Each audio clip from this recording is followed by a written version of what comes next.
Assalamualaikum warahmatullahi wabarakatuh. Perkenalkan, nama saya Devina Putri dari program Studi Sistem Informasi. Di sini saya ingin mempresentasikan mengenai penelitian yang saya buat sebagai salah satu syarat untuk memperoleh penilaian mata kuliah metodologi penelitian yang diampu oleh Bapak Dr. Agung Triadi, Eskom Mkom.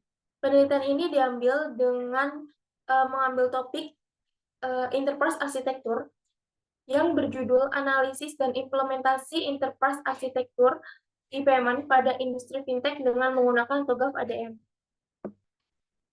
Di dalam penelitian ini terdapat 5 bab. Yang pertama, bab 1 pendahuluan, bab 2 tinjauan pustaka, bab 3 metodologi penelitian, bab 4 hasil penelitian dan pembahasan, bab 5 kesimpulan, dan terakhir adalah daftar pustaka. Pada bab pertama, yaitu mengenai pendahuluan, terdapat latar belakang, di mana penelitian ini dilatar belakangi oleh teknologi yang semakin pesat yang menjadi pendorong utama dari perubahan dalam enterprise arsitektur, terutama pada e-payment. Pada tahun 2024, teknologi seperti kecerdasan buatan, Internet of Things atau IoT, teknologi blockchain, dan komputasi awan atau cloud computing telah menjadi bagian integral dari infrastruktur fintech. Industri fintech sendiri mengalami transformasi besar-besaran karena perkembangan teknologi dan perubahan perilaku konsumen.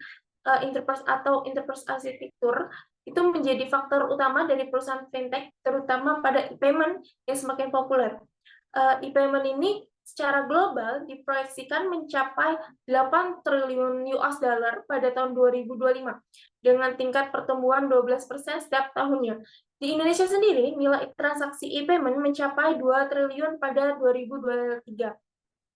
Lalu di bab 1 ini terdapat rumusan masalah, di mana rumusan masalahnya ialah bagaimana mengidentifikasikan tantangan dan atau batasan potensial dalam mengimplementasikan e-payment di industri fintech yang dirancang agar dapat mempengaruhi pemahaman yang lebih komprehensif lagi tentang implikasi praktis dan dapat menganalisa risiko yang terjadi sehingga diperlukannya pengembangan pada aplikasi.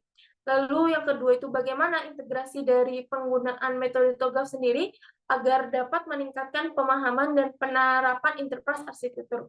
Lalu tujuan dari penelitian ini yang pertama itu adalah mengidentifikasi hambatan potensial dalam implementasi e-payment untuk memahami secara lebih komprehensif implikasi praktiknya yang terjadi seperti keamanan data dan pengguna, serta menganalisis risiko yang terkait dari implementasi e-payment-nya untuk mengidentifikasi kebutuhan pengembangan pada aplikasi e-payment termasuk peningkatan keamanan dan kenyamanan pengguna.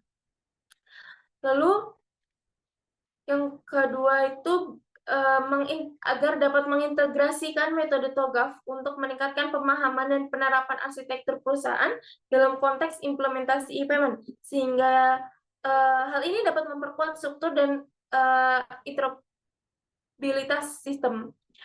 Lalu manfaat dari penelitian ini yang pertama untuk mendapatkan pemahaman yang lebih komprehensif lagi tentang implikasi praktisnya, serta untuk menganalisis resiko secara lebih terperinci lagi. Lalu penggunaan TOGAF ini dapat memberikan kerangka kerja yang terstruktur dan terdokumentasi secara baik untuk mengembangkan arsitektur perusahaan serta membantu dalam menyusun langkah-langkah yang sistematis dalam perencanaan, merancang, dan pengimplementasian enterprise arsitektur secara efisien.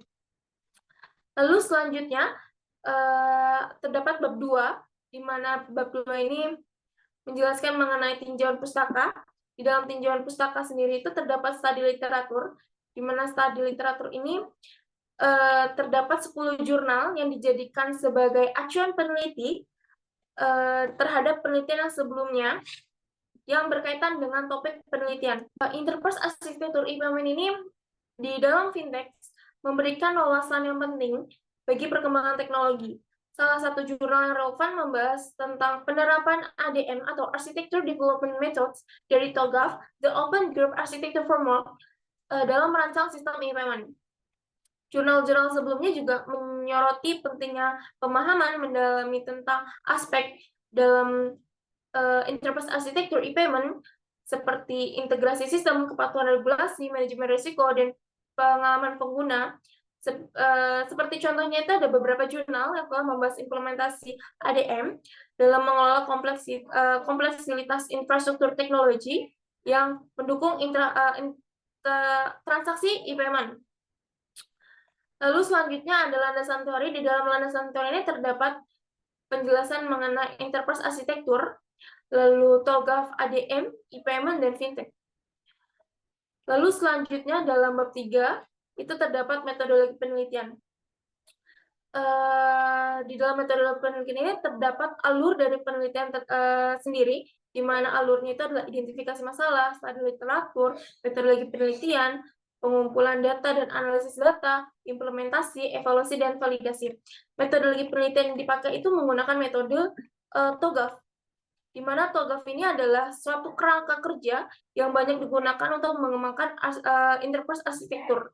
TOGAF sendiri menyediakan metode atau alat untuk membuat, mengelola, dan mengimplementasikan serta memelihara sistem informasi enterprise arsitektur. ADM sendiri itu memungkinkan perusahaan atau suatu organisasi itu untuk menentukan proses bisnis yang mereka operasikan dan menentukan arsitektur bisnis yang dibutuhkan oleh perusahaan. Lalu siklus pengembangan TOGAF sendiri adalah proses logis yang terdiri dari 8 fase pengembangan dan pemerahan utama, yaitu ada preliminary phase, architecture vision, business architecture, information system architecture, technology architecture, opportunity and solution, migration planning, implementasi governance, dan architecture change management. Lalu selanjutnya di metodologi bab 3 ini terdapat lokasi dan waktu penelitian. Untuk lokasinya, penelitian ini dilakukan di perusahaan fintech yang berfokus pada solusi e-payment. Perusahaan ini berskala besar atau startup yang memiliki operasi e-payment yang signifikan. Penelitian ini dimulai pada bulan Maret 2024 hingga sekarang pada bulan Juli 2024. Selanjutnya, di bab 4 itu terdapat hasil penelitian dan pembahasan. Lalu di dalam hasil penelitian dan pembahasan ini terdapat implementasi dari penerapan TOGAF ADM.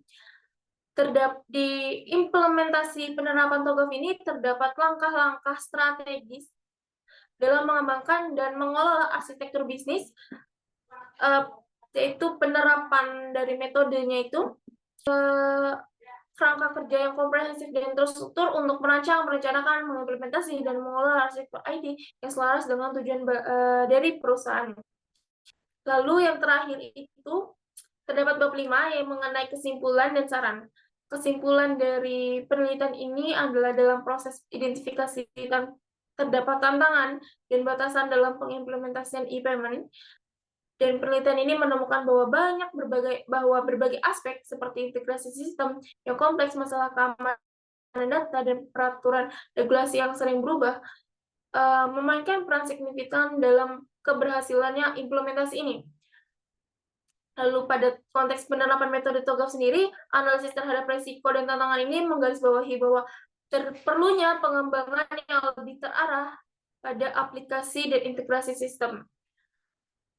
Lalu terdapat saran untuk mengatasi tantangan dan batasan dalam implementasi e-payment industri ini penting bagi para peneliti untuk berfokus pada pengembangan dan pemahaman yang lebih mendalam lagi mengenai implikasi praktisnya dari e-payment. Identifikasi tantangan ini seperti masalah keamanan, skalabilitas, dan integrasi sistem yang kompleks serta dapat memberikan wawasan yang paling penting dalam merancang solusi yang lebih efektif lagi.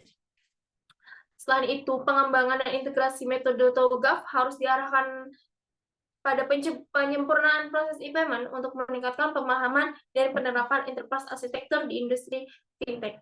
Lalu yang terakhir terdapat daftar pustaka di mana terdapat 21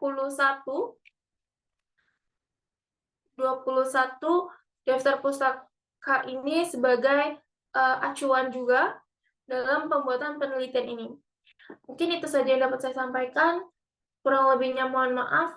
Wassalamualaikum warahmatullahi wabarakatuh.